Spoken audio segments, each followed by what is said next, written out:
여보세요? 네. 오늘도 주 앞에 나와 예배를 모이신 여러분에게 그리스도의 은혜와 평강이 충만하기를 주의 이름으로 축복합니다. 주님은 예수 그리스도 안에서 우리를 구원하신 다음에 또 사실 구원하실 그때 처음부터 목적은 우리에게 예배를 받길 원하시는 것입니다. 그 예배를 받으실 때의 그 예배는 우리 마음을 받길 원하시는 것이죠. 그래서 하나님이 기뻐하신 거룩한 산 제물로 너희 몸을 드리라 이렇게 말씀하실 때 너희 몸은 우리 마음을 주 앞에 내어드리는 모든 생애를 다 말합니다. 모든 생활, 생각, 결심, 행하는 일들 이 모든 것들이 하나님이 기뻐하시는 그런 선하고 온전한 뜻과 잘 일치된 것을 이루기를 원하십니다. 그렇게 원하실 때 하나님께서는 충분히 그럴 만한 이유가 있지 않냐 하고 우리에게 말씀하세요. 마땅하지 않겠냐? 내가 너희를 어떻게 사랑했느냐? 내가 너희에게 베푼 은혜가 얼마나 크냐? 내가 너희를 죽이랴? 내가 너희를 불못에 던지랴? 내가 너희를 빼냈지 않았냐? 내 아들 주님께서 성자 하나님께서 친히 우리와 같은 사람이 되셔서 그리하여 고난의 십자가를 짊어지시고 부활하심으로 인하여 이 모든 일을 너희에게 구원의 역사를 열매 맺도록 미치심으로 인해서 너희를 구해내지 않았느냐. 이 일이 작으냐? 이 일이 가벼우냐 물으시는 거죠. 그리고 말씀하시는 거예요. 이제 내가 너희를 나의 긍휼과 자비함을 따라 권하노니 너희가 영적 예배를 드리라. 이렇게 말씀하십니다. 성도를 향한 하나님의 처음부터 가졌던 간절한 마음이고 그 마음은 끝까지 완성될 그 나라가 올 때까지 이어질 마음이요. 우리 각각 부르시는 마음입니다. 우리의 죄를 책망하시고 다스릴 때는 그렇게 무서울 수가 없죠. 하나님이 죄를 미워하시니까요. 하나님께서 죄를 엄히 영벌에 처하기로 말씀하신 그런 것들이니까 죄라는 것은. 하나님이 죄를 하나님 나라에 두지 않으십니다. 어둠을 빛 가운데 두지 아니하십니다. 우리 모든 죄를 율법으로 정죄하실 때는 무섭기 짝이 없는데 근데 그 정죄된 모든 그 무서운 형벌을 그리스도에게 전가시키셔서 우리에게 묻지 않으시고 우리를 이제 그 복음의 음성으로 부르시는 겁니다. 나와 회개하며 주의 뜻 가운데 살도록 불러가시는 겁니다.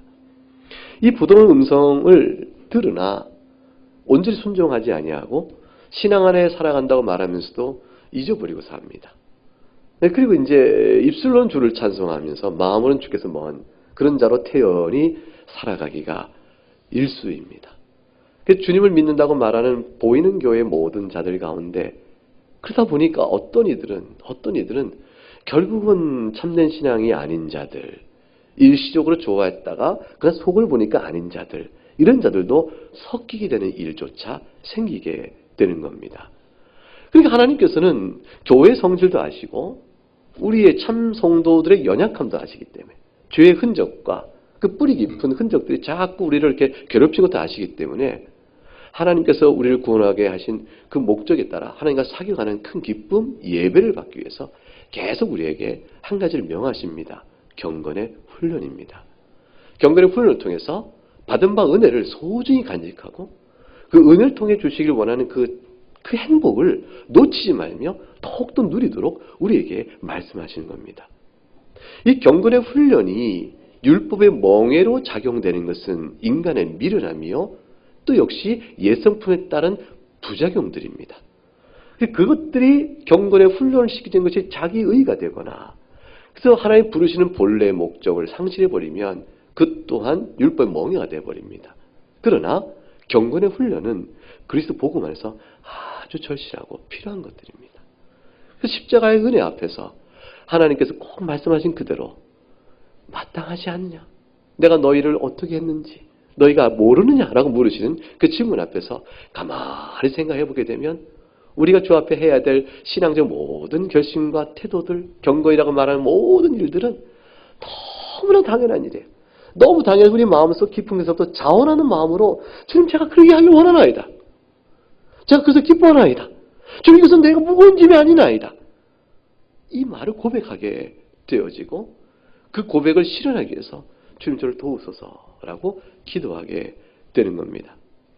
그러니까 어떻게 하면 우리가 우리 몸을 하나님 기뻐하신 거룩한 산 제물을 드릴 수 있을까? 어떻게 하면 하나님 주시는 은혜에 합당한 예배를 드릴 수 있을까? 어떻게 하면 하나님께서 모든 자비하신 우리에 권하신 그 말씀에 부드러운 마음으로 순종할 수 있을까? 어떻게 하면? 이제 이런 실천적 질문을 우리가 해본다면 그것이 이제 오늘 2절에 그 답이 나오는 것이죠. 하나는 싸우라! 하나는 행하라가 있습니다. 그 하나는 뭐냐면 이 세대를 본받지 말라 이 말씀이 있는 겁니다. 부정적인 것이죠. 이 세대를 본받지 말라.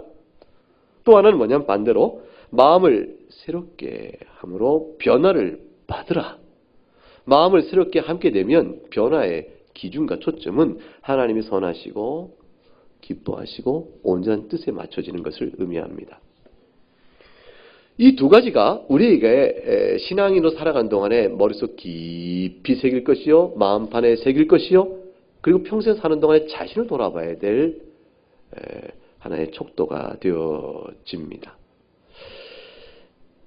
이 세대를 본받지 말라 했는데 이 세대란 다른 것이 아니고요. 세상 속에서 죄의 세력 안에 부패한 심령대로 자기 욕망을 만족시키며 살아가는 세상의 풍조, 그것이 이 세대입니다.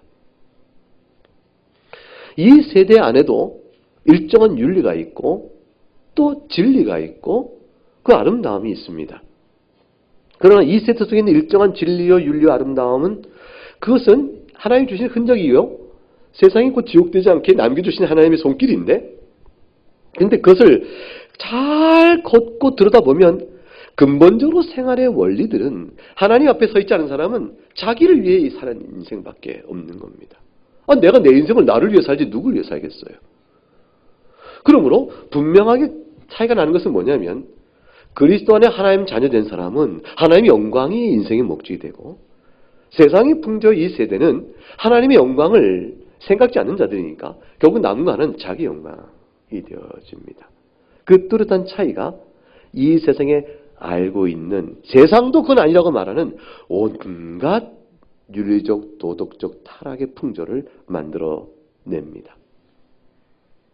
디모데 후서 3장에 이와 관련된 시대에 대한 판단이 성경에 나옵니다. 디모데 후서 3장을 보겠습니다. 3장 1절부터 읽어가면 이것을 알라. 말세에 고통한 때가 이르러 이 세대가 이와 같을 것이라 말합니다. 사람이 자기를 사랑한다. 돈을 사랑한다. 자랑한다. 교만하다. 비방한다. 부모를 거역한다. 감사할 줄 모른다. 거룩과 거리가 멀다. 무정하다. 자비가 없는 거예요. 원통하면 풀지 않는다. 모함한다. 절제하지 못한다. 사납다. 선한 걸 좋아하지 않고 배신한다. 조급하다. 자만하다. 자만한 것이. 쾌락사랑을 하나님 사랑을 도한다. 이렇게 말씀되어 있습니다. 이 모든 것들이 이 세대를 본받지 말 때 이 세대가 어떤 세대입니까? 말하는 성경적 판단입니다. 그런데 이 성경 판단들은 가만히 보게 되면 이것들은 세상도 옳다고 말하는 것이 아닙니다. 이 세상에 속한 종교나 문화나 교육 어떤 것도 이성적 판단하면 누가 세상이 돈 사랑하고 자랑하고 교만하고 비방하고 부모 고역 거룩지 않은 무정 원통 이걸 다 옳다고 하는 사람이 누가 있겠어요? 세상에도 이런 것은 옳지 않다고 말하지만 이 세대라고 말하는 것은 이 옳지 않다고 스스로 말하는 그것을 행하고 있는 세상의 풍조예요. 옳지 않은 줄 아나? 그러나 그것을 행하는 세상. 옳지 않은 줄 아나? 그것을 끝내 행하는 까닭이 어디 있을까요? 그 이유는 3장 2절 사람들이 자기를 사랑하기 때문입니다. 그리고 3장 4절 맨 끝에 쾌락 사랑하기를 하나님 사랑을 더하기 때문입니다. 결국 이 두 가지가 그 안에 모든 2절의 나머지와 3절까지 전체 4절까지 이어진 전체 그 안의 내용을 드러내는 것입니다. 세상 이 세대를 본받지 말, 이 세대는 어떤 세대입니까? 라고 물어보면 답은 그겁니다. 자기를 사랑하고 쾌락 사랑하는 것은 자기 욕망을 만족시키는 즐거움이니까 쾌락 사랑도 결국은 뭡니까? 자기 사랑이에요. 그 자기를 사랑하며 하나님을 사랑치 않는 사람들, 하나님 사랑보다 자기를 더 사랑하는 사람들이 일궈낸 모든 마음의 양상과 행동, 그 양태가 다 뭐냐? 그 양태가 무엇으로 열매 맺습니까? 그 결실이 뭡니까? 그러면 2절 이하에 돈사랑, 자랑, 교만, 비방, 부모고역 감사치 않고 거룩치 않고 무정, 원통함, 모함, 절제 하지 못하는 일들. 사납고 선한 것을 미워하고 배신, 조급, 자만, 쾌락사. 이런 양상으로 다 드러나는 것입니다. 자기를 사랑하고 하나님을 사랑하지 않으니까. 그것들을 본받지 말라고 말합니다. 이 본받는다는 말은 닮아간다는 것이 모양을 얼른 바꾸는 겁니다. 세태가 이렇게 흘러가요. 그러면 나도 그렇게. 절로 흘러가요. 그럼 나도 저렇게. 세태의 흐름에 따라 그때그때 얼른 색깔과 모양을 막 바꿔가면서 나 이들과 차이가 없어 하고 동질됨에 대한 안정감과 평안과 위로를 누리면서 가는 겁니다. 무리 속에 들어가 버리는 것이죠. 근본적으로 이런 세상의 양상은 도덕적으로 악하고 윤리적으로 타락된 것이기 때문에 세상도 악하다고 말하지만 행치 않는데 그 이유는 자기 사랑과 하나님을 사랑하지 않는 마음에서 비롯된다고 말씀드렸습니다. 그래서 마귀는 계속 우리에게 자기를 사랑하도록 부추기는 것. 그게 뭐가 나쁘냐? 그거 괜찮다. 하나님 사랑을 자꾸 지워버리고 자기 사랑을 부추기고 자극시키는 것으로 죄 가운데 끌어갑니다. 마귀의 방법은 단순합니다. 마음의 욕망을 이루라는 것이. 그걸 가지라는 것이. 그래서 예수님께서 광야 시험 받을 때 마귀가 시험하는 것은 결국 죄의 성질 아니겠습니까? 죄를 극복하고 죽음으로 죄를 이기사 죄인을 구원하시고자 오신 주님의 사역을 막는 길은 예수님에게 죄를 짓게 하는 것인데 예수님의 죄를 짓게 하는 마귀의 세 가지 시험은 다 세 가지에서 원리는 하나였습니다.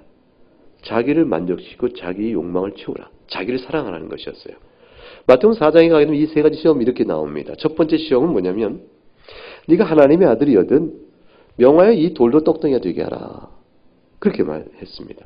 사실 그것은 네가 하나님 아들이 아니냐. 그 마귀는 하나님의 아들일진데 라고 그 존재됨을 인정해 줍니다. 하나님의 아들일진데 돌로 떡덩이 돼서 먹으면 되잖아. 그거예요. 그것은 마귀가 자기 욕망을 채우기 위하여 너의 모든 것을 사용해라. 그것입니다. 주님이 지금 굶주려 기도하는 이유와 목적은 하나님께 나가고 있는 것이죠. 기도의 목적은 어디에 있습니까? 하나님과의 관계에 있습니다. 하나님을 생각하는 시간이에요. 하나님 뜻을 생각하는 시간입니다. 기도가 자기 욕망을 이루기 위한 방편이 아니고 기도란 하나님께 자기의 소망과 뜻을 내어놓되 하나님과 사귐을 통해서 그 뜻을 분별하여 자기의 기도의 방향과 마음의 생각을 주께서 다스려주기를 원하고 그리하여 행할 수 있는 마음의 소망을 바꿔주시고 능력 주실 때 주의 뜻에 순종하길 원하나이다. 이게 기도의 근본적인 성질입니다. 근데 그와 같은 기도하는 자에게 굶주렸으니까 하나님의 아들 아니냐 능력으로 먹으라. 돌을 떡으로 막으라고 말하는 것이죠. 주님께서 대답을 뭐라고 하셨습니까? 사람이 떡으로만 사는 것이 아니라 하나님의 입에서 나오는 말씀으로 산다.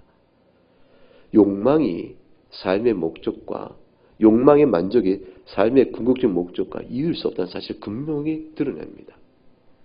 두 번째 마귀가 시험한 것은 이렇습니다. 성전 꼭대기에 예수님을 데려가 세웁니다. 하나님의 아들 아니냐? 뛰어내리라. 그러면 하나님의 아들인 너를 천사를 보내서 잘 다치지 않게 보호하지 않겠냐? 왜 성경에 쓰여 있지 않은가? 이렇게 말합니다. 주님의 대답은 하나님을 시험치 말라 하셨습니다. 마귀는 자기 욕망을 이루게 하여 하나님의 말씀마저도 도구로 쓸 것을 부추깁니다. 여러분 하나님의 말씀을 사용하여 하나님의 말씀의 지식을 가지고 자기 욕망을 만족시키는데 수단화시킨다면 그런 일이 과연 어떻게 될까요? 하나님도 도구예요. 하나님도 목적이 아닙니다. 하나님도 나를 위해 존재하는 겁니다. 말씀도 나를 위해 존재하는 것이죠. 자, 구하면 주신다고 하지 않았느냐? 라는 이 말씀을 듣고 이 말씀 붙들고 기도한다고 합니다. 그런데 내 뜻대로 구하라는 말은 지워버리는 것이죠. 그래서 구하는 자기 열심 속에 있는 자기 더러운 정욕은 말씀을 통해 보지 못하는 겁니다. 그래서 하나님께서 죄에 따른 것도 구하면 주신다고까지 말하는 이런 이상한 결론을 이끌고 그걸 종교적 신앙적 노력으로 이끌어간 자들이 있는 것이죠. 얼마나 열심히 구하느냐가 결정된다고 말할 따름이요. 주의 뜻에 따라 그것을 구하는 것이 옳은가 그런가는 전혀 개념치 않는 자들이 자꾸 나타나게 되어지면 하나님의 말씀도 궤변으로 엮어서 죄를 범하고 하나님을 도구요, 수단으로 전락시키면서도 살아갑니다. 목표는 자기 사랑인 것이죠. 세 번째로 중에 마귀가 끌고 간 것이 만국의 천하만국의 영광을 다 보여주고 내게 한번 경배하면 이게 다 주겠다. 한 번만 경배해라. 이렇게 마귀가 얘기합니다. 예수님께서 사탄아 물러가라. 오직 주 너의 하나님께 경배하고 다만 그를 섬기라 하니라 말씀하셨습니다. 마귀는 처음부터 나를 경배하라 하게 말하지 않습니다. 네 마음의 탐욕을 만족시키라. 얼마나 좋으냐. 갖고 싶으냐. 가지라. 내가 줄게. 이렇게 말합니다. 결국은 마귀는 우리에게 탐욕의 만족이요 탐심의 그 기쁨을 주고 그 자기는 그 뒤에 숨어버리는 것이죠. 우리는 자기를 사랑하는 욕망에 그만 마귀의 시험에 넘어져 하나님을 버리고 마귀를 숭배하는 자로 전락되고 마는 겁니다. 결국 이 세대를 본받지 말라는 것은 영적으로 보면 하나님만을 섬기라는 것이요.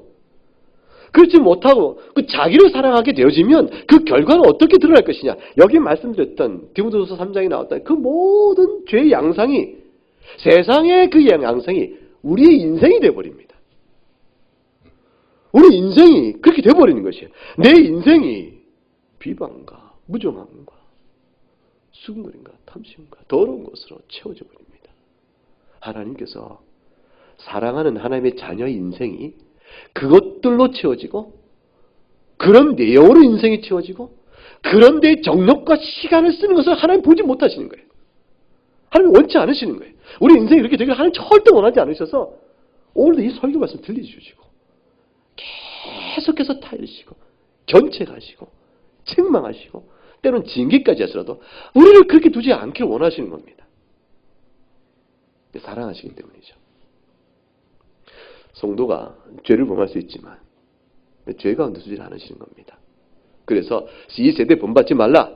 본받지 말라는 말은 싸워 거부하고 거역을 배척하라. 리젝트예요. 이 세대 아니야 하고 외치라 그 말이죠. 끊어내라. 아니라고 외치라. 거절하라. 거부하라. 예, 그런 의미를 강하게 담고 있는 말씀입니다. 주님께서 마태복음 7장에서 13절에 좁음으로 들어가라 하셨습니다. 이유는 멸망으로 인도하는 문은 크고 크기 넓다 하셨습니다. 그러니 들어간 자가 많지 않느냐. 그러나 많은 사람 따라가지 마라 하셨습니다. 죄는 굉장히 유인력이 강합니다. 에스키모인들이 늑대 잡는 법 여러분 혹시 아시는지 모르겠습니다. 이미 많이 알려진 일들이라 아실 거예요. 늑대를 잡기가 쉽겠습니까? 근데 편안히 한 밤만 자고 나면 늑대를 잡는 건 간단하다고 말합니다. 그게 뭐냐면 짐승의 피를 가지고 얼려요. 그러면 이게 얼음이지만 피가 얼은 거기 때문에 냄새가 납니다. 늑대가 그 냄새 금방 맡고 밤새 이렇게 달려와서 그 피 얼음을 이렇게 혀로 핥아서 그걸 열심히 먹습니다.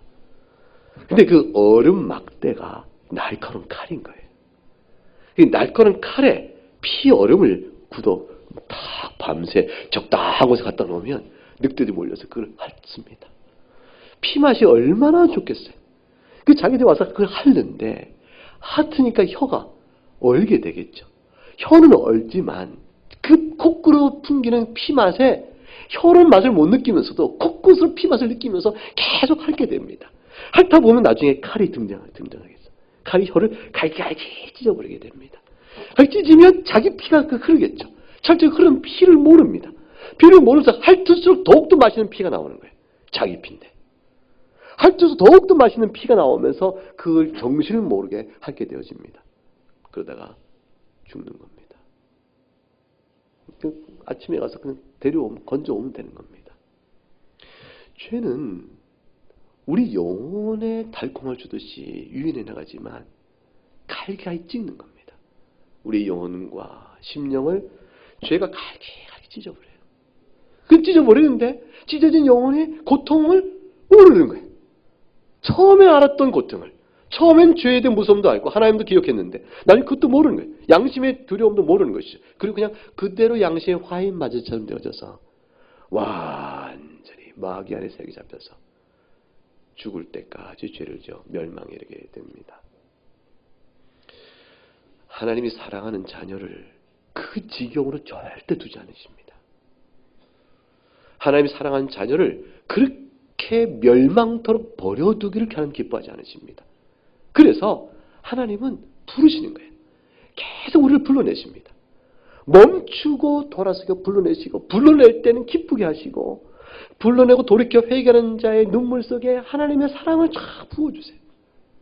예수님 십자가 은혜가 가슴 닿게 하세요. 그리고 좋지.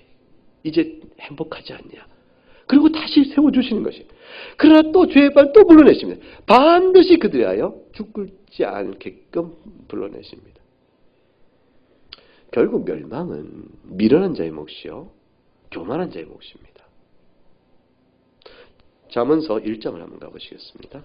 구약성경 잠언 1장을 가면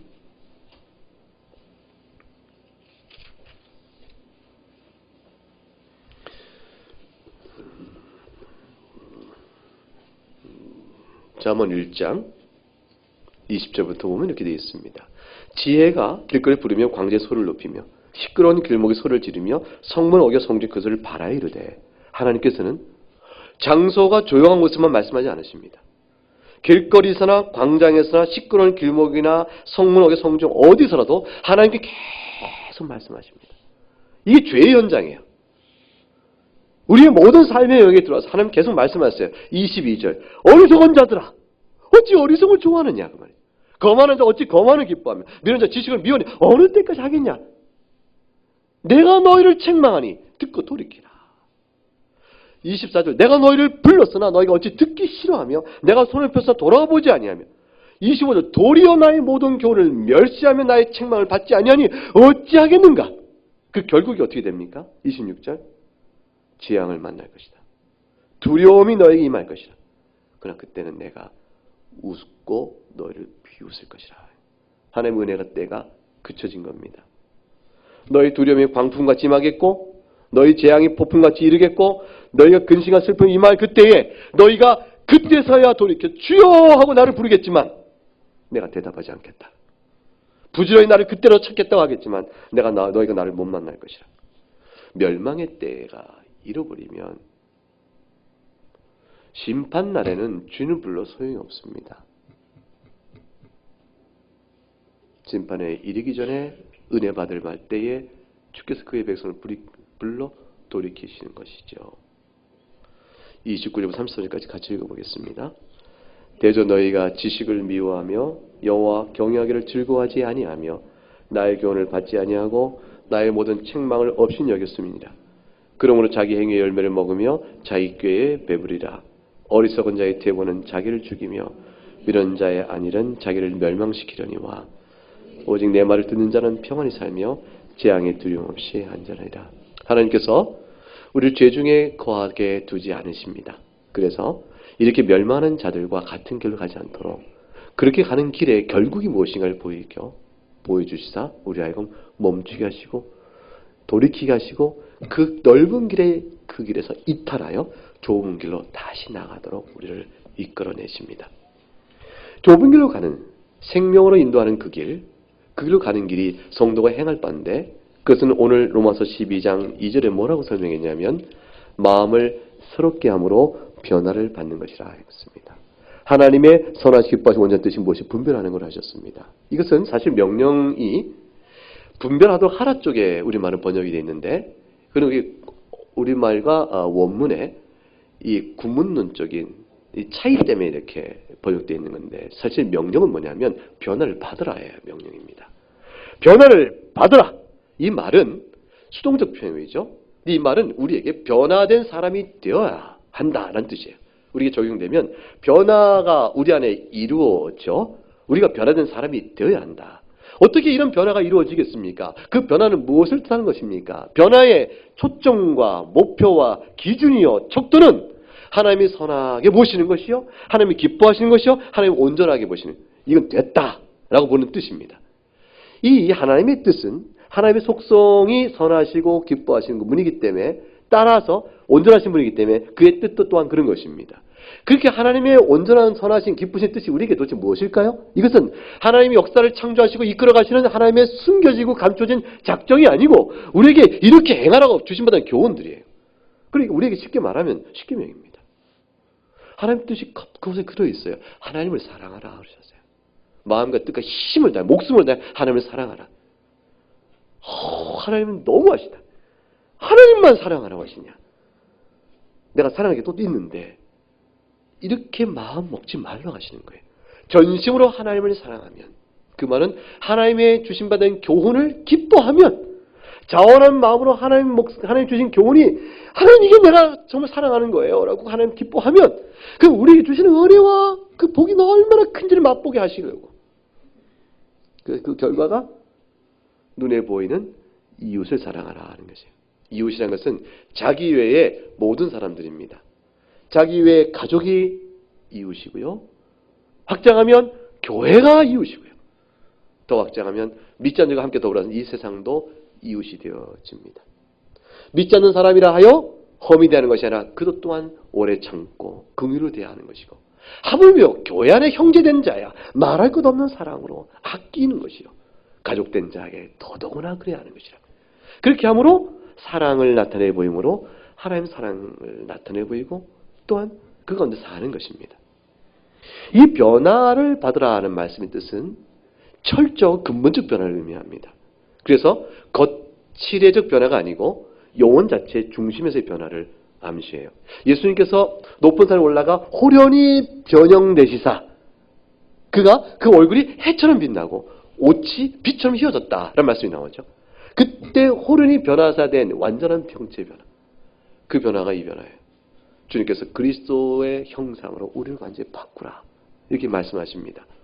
이 땅에서 온전히 이룰 자가 없으나 힘써 평생에 지향하여 바라보며 나갈 것이 무엇인가를 말합니다. 따라서 이것은 이렇게 해야지라고 내 행동적 결심을 이렇게 써놓고 요거 안 해야지라는 것으로 충분한 것이 아닙니다.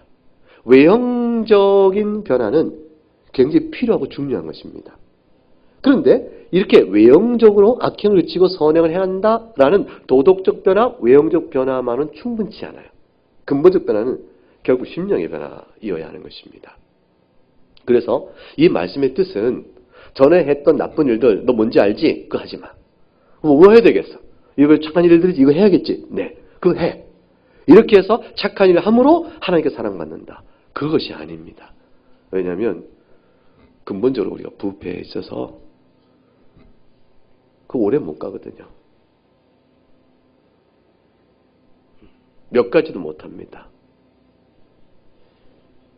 하다가 금방 못하고 이래서 내가 착하게 살 수 없다고 라는 변명거리 찾아내죠.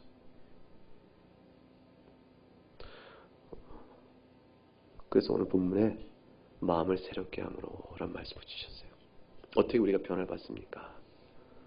하나님께 기대하는 변화는 심령 자체의 새로운 변화입니다. 심령 자체의 새로운 변화입니다. 영혼이 바뀌지 아니하면 변화의 열매를 못 맺는 겁니다. 그 변화의 열매의 척도가 뭐라고 했어요? 하나님이 선하시고 기뻐하시고 온전하신 뜻이라고 있는데 하나님 사랑과 이웃 사랑으로 요약되는 율법인데 그것에 따라 변화되는 그것에 일치된 행동과 삶으로 나가는 이 삶은 전부 열매입니다. 마음이 바뀌어짐으로 드러나는 열매. 그래서 마음을 새롭게 함으로 변화를 받아라고 말씀하는 겁니다. 성령의 열매를 맺으라는 말씀과 같은 것이죠. 마태복음 7장을 가게 되면 주님께서 우리의 성정을 잘 아시고 이미 7장 속에 이런 교훈을 다 주셨습니다. 7장 17절 말씀 보면 이제는 그것을 행하는 자가 내가 아니요 내 속에 거하는 죄니라 그랬습니다. 16절에 내가 원하지 않은 그것을 행하면 내가 이로써 율법이 선한 것을 시인하느니 이렇게 됐어요. 그러니까 내가 원하지 않은 것, 율법이 선한 것이 나느니 내가 원하지 않는 것, 율법이 어긋난 것, 하나님 뜻에 어긋난 걸 내가 왜 할까요? 그때 내가 아니라 한 가지 확인합니다. 내 속에 죄가 있구나.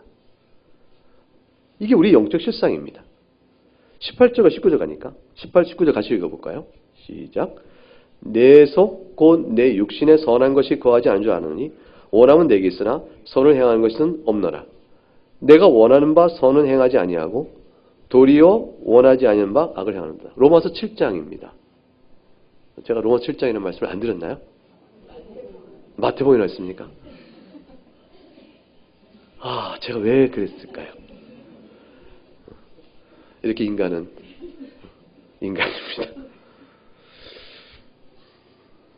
그럼 다시 해야 되네요.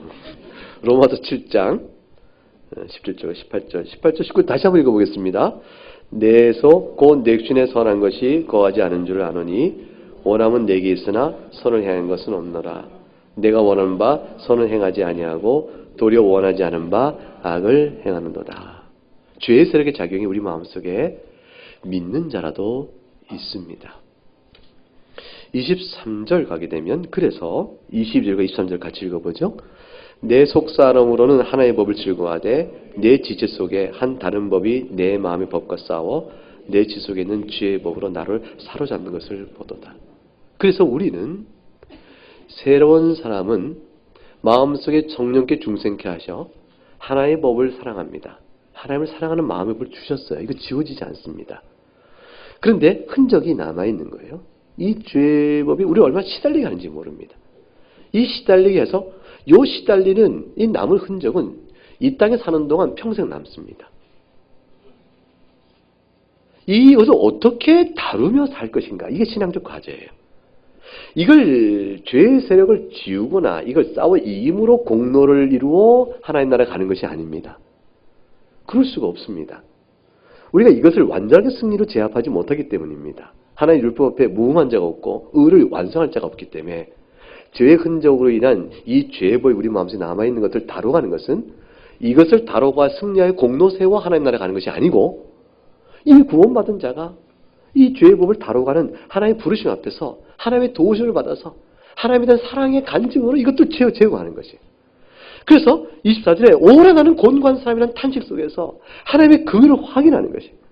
이 사망의 순간 나를 건져낼 것인가? 이렇게 말하면서 하나님 앞에 엎드릴 때 우리 주 예수 그리스도 말며 주시는 하나님의 은혜 앞에 감사와 감사함으로 자기 영적 실상 속에 마음은 하나님의 법을 육신은 죄의 법을 성하는 이 갈등 구조 안에서 넉넉히 이기느라 그 경험을 해나가는 겁니다. 하나님께서는 우리를 죄의 법 아래 사로잡힌 우리로 보지 않으세요. 이게 우리가 싸워 이기는 힘이에요. 동력입니다. 하나님 우리를 죄의 법의 흔적이 우리 안에 작용하고 있다 할지라도 우리를 죄의 법에 시달려가는 죄인 멸망하고 이렇게 보지 아니하시고 우리 마음에 남긴 성령의 은혜로 인한 하나의 법을 사랑하는 마음의 법을 가진 그 정체성을 우리로 봅니다. 예수 그리스도 안에서 의의 사람이에요. 우리를 의롭게 한 자인즉 우리 마음에 심겨주신 성령의 역사로 인한 중생자의 모습을 우리가 보는 거죠. 그 중생자를 시달게 하는 죄의 법은 싸워라. 따라가지 마라. 너 아니잖아. 이게 하나님께서 우리에게 부르시는 이끄심입니다. 너는 내 자녀인즉 네가 아니지 않니? 너답게 살아라. 내가 그걸 기뻐한다. 그 말씀을 주시는 겁니다. 그래서 끌려가게 되면 슬픔과 아픔과 괴로움을 주시고 승리에 싸워 나가도록 나오시면 하나님이 영적 활력과 기쁨을 막 부어주시는 거예요. 로마서 6장에 가게 되면 이러한 영적 실존, 그리스도 안에 있는 영적 실존에 대해서 이렇게 우리에게 설명해 주셨어요. 로마서 6장 17절 보면 17절 말씀, 그러니까 18절 두 절 말씀을 같이 읽어볼까요? 시작. 하나님께 감사리로다. 너희가 본래 죄의 종이더니 너에게 전해준 바 교훈의 본을 마음으로 순종하여 죄로부터 해방되어 의에게 종이 되었느니라. 하나님께 감사한다 그랬어요. 무엇을 감사할까요? 방금 봤던 로마서 7장과 똑같죠. 나는 공고한 사람이요 사망의 몸에 갇혀있을 자들인데 누가 나를 건져낼 것인가 했을 때 건져낸 자를 얘기합니다. 우리 주 예수 그리스도 말미암아 하나님께 감사하노라. 그게 무슨 말입니까? 건져졌다는 것이. 건져짐으로 공고한 사람과 사망의 몸의 질고에 종속되지 않고 나올 수 있는 자로 건져내신 것이죠. 신분의 변화를 의미합니다. 신분의 변화가 요구되는 영적 싸움을 우리에게 기대하고 계신 것이에요. 그래서 오늘 로마서 6장 17절과 18절에 죄로부터 해방돼 의에게 종이 되었으므로 너희는 이제 신분적 변화가 되어서 새로운 관계가 놓였으니 그러나 19절 내가 안다 너희에게 육신이 연약한 줄 내가 안다. 그러므로 너희에게 말하느니 너희 지체를 과거의 부정과 불법에 내어 불법에 이른 것이 아니냐. 이런 흔적이 있는 걸 내가 아느니 이젠 내가 너희 말하니 그와 똑같은 원리대로 지체를 의에게 종으로 내리고 거룩함 이르라. 거룩함 이르라. 죄의 종일 때는 하나님의 용서와 자비와 은혜 거기서 완전히 자유로운 자 의가 아니라 의에 대한 자유로운 자는 정죄 아래 있었다는 것을 의미합니다. 정죄 아래 있었지만 그때 얻은 열매가 도대체 뭐겠는가? 사망의 열매 아니었겠느냐?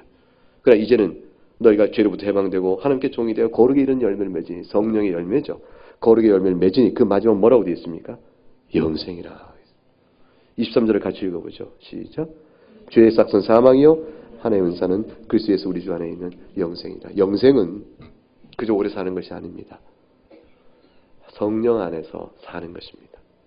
거룩한 말씀을 기뻐하며 그 가운데 누려지는 하나님의 빛, 그 빛을 가운데 살아가는 것이에요.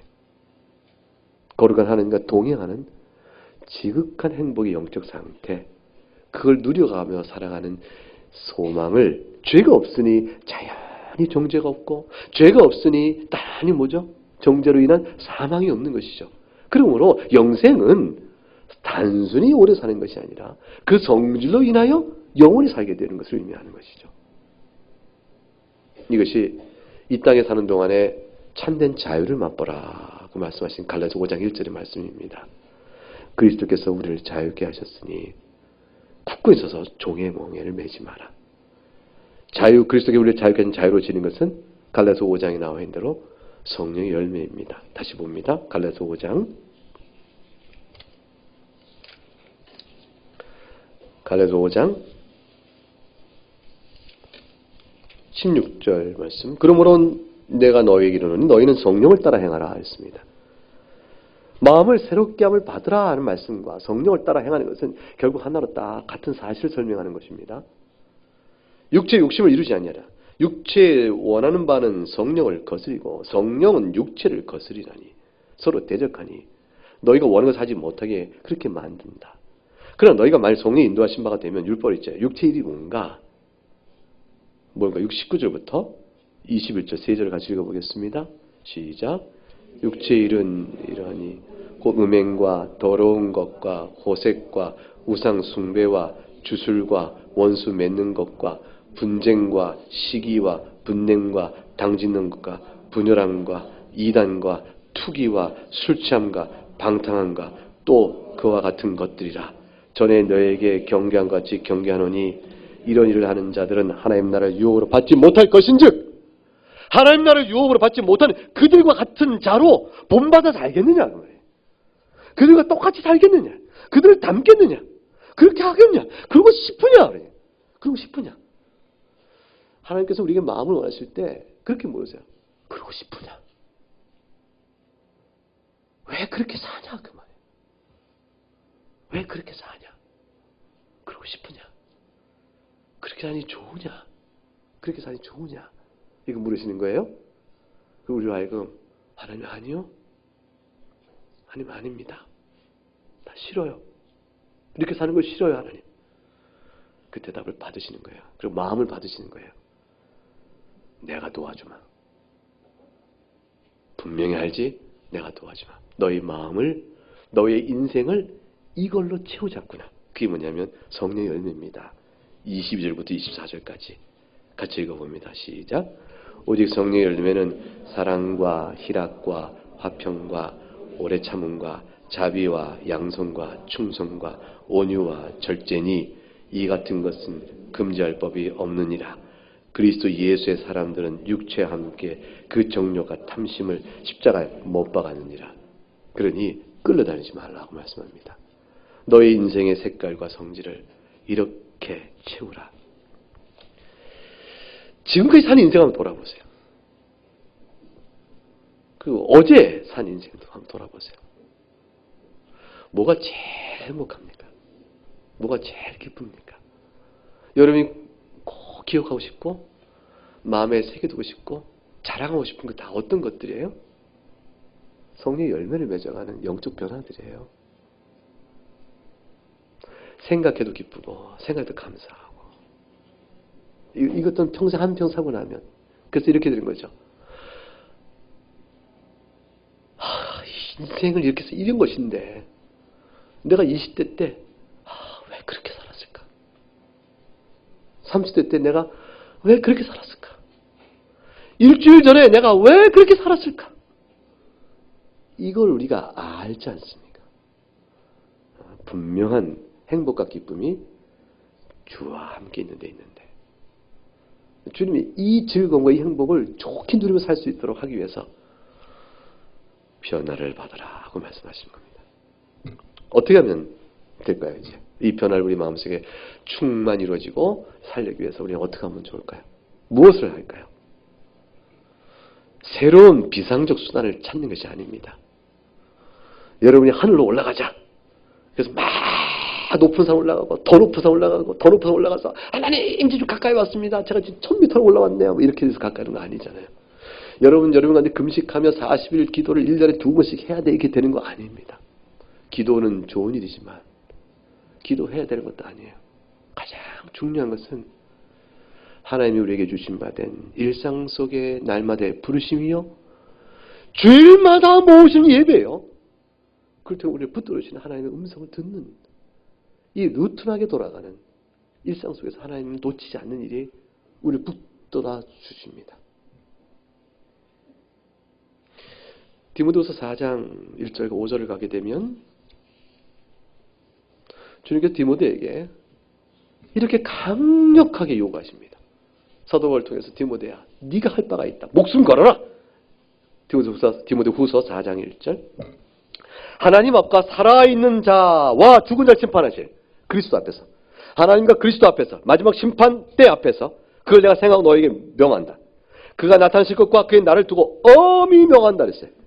이건 굉장히 목숨 걸어라 하는 얘기죠. 목숨 걸어라. 이거 외에는 없으니 너의 사명 이거밖에 없으니 목숨 걸어라. 무엇입니까? 2절 같이 읽어봅니다. 시작. 너는 말씀을 전파하라. 때를 얻든지 못 얻든지 항상 힘쓰라. 범사에 오래 참음과 가르침으로 경책하며 경계하며 권하라. 디모데야, 이거 외에 다른 데 소명 두지 마라 그랬어요.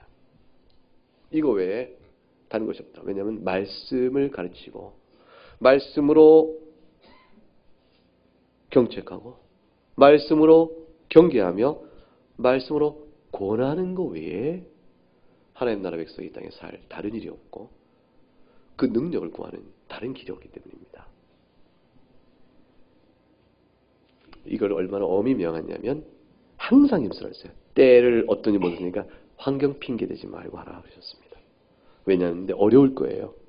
사람이 이게 쉽게 듣지 않거든요. 말씀을 3절 보니까 바른 교훈 받지 않고 귀가 가려워서 자기 사역다는 스스로 많이 들고 그 귀를 진리에 돌이켜 허탄한 이야기를 따를 것이니 그러니 참아라 5절 신중하고 고난받고 그러면 직무를 다하라 그러십니다. 왜 그러냐면 3장 16절 디모데 3장 16절 올라가 보세요. 16절과 17절 같이 읽어봅니다. 시작.